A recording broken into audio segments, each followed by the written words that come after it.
Olen vakavasti huolissani Vantaan slummiutumiskehityksestä, enkä ole vakuuttunut, että sen ehkäisyyn on kiinnitetty tarpeeksi huomiota.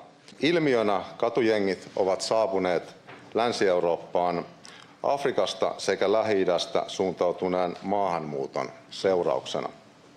Tämän lisäksi ihmisten kokemaan turvallisuuteen on kiinnitettävä erityistä huomiota, esimerkiksi rakentamalla kattava videovalvontajärjestelmä kaikkiin kaupunkikeskustoihin.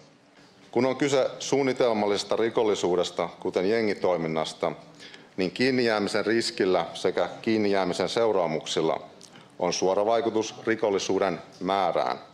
Valitettavasti viime vuosina vantaalaisten turvallisuuden tunnetta ovat laskeneet lukuisat väkivallanteot, joista useat ovat myös jääneet selvittämättä.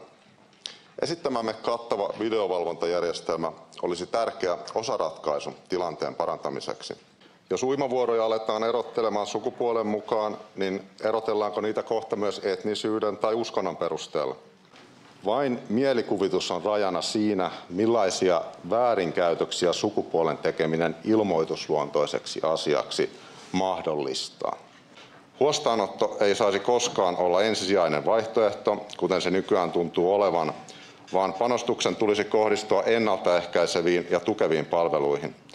Valitettavasti lastensuojelusta on kuitenkin tullut valtava bisnes, jossa yksityiset lastenkodit takovat rahaa ja lapsia erotetaan perheistään jopa laittomin perustein. Ratikan puolustajat ovat toistuvasti toivoneet, että ratikkapäätös tehtäisiin faktojen pohjalta. Siksi ihmettelenkin, missä nämä ratikkaa puoltavat faktat ovat. Vielä en ole kuullut yhtään pätevää perustetta sille, miksi ratikka kannattaisi rakentaa. Summatakseni aiemmat puheenvuoroni, raitiovaunulle ei ole olemassa järkiperusteita, joten sen rakentamissuunnitelmat on hylättävä. Kiitos. Hyötysuhteensa kannalta lentorata on täysin älytön koko Suomen mittapuussa. Noin 3 miljardia euroa siitä hyvästä, että matka-aikaa Helsingin keskustasta lentoasemalle saataisiin lyhennettyä 15 minuuttia. Mutta kuka määrittelee vihapuheen? Kuka tahansa voi loukkaantua mistä tahansa, joten myös mitä tahansa voidaan potentiaalisesti kieltää tai rajoittaa vihapuheen verukkeella. Kun katsoo, miten Vantaa on onnistunut viime vuosien kilpailutuksissa, niin jotain on selvästikin pielessä. Viimeisimpänä näytteenä Vantaan osaamisesta on Kuusijärven kunnostus, jossa muun muassa savusaunaan on budjetoitu 2,2 miljoonaa euroa. Suosinta, hyväveliverkostot, luottamusaseman väärinkäyttö ovat konkreettisia esimerkkejä korruptiosta, joita voi tapahtua myös täällä Vantaalla. Odotankin mielenkiinnolla, miten Vantaa reagoi, kun nouseva inflaatio pakottaa myös korot nousemaan ja halvan rahan aika päättyy.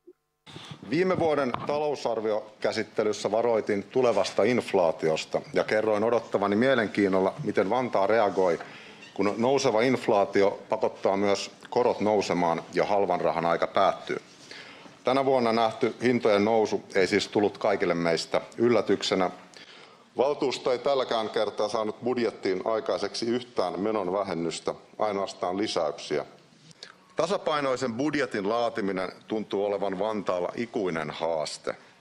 Jokainen velkaeuro on pois tulevaisuuden palveluista. Siksi meidän pitäisikin edes joskus tehdä myös vaikeita, mutta välttämättömiä päätöksiä, jotka pitäisivät kaupungin taloudellisesti kestävänä ja kilpailukykyisenä myös tuleville sukupolville.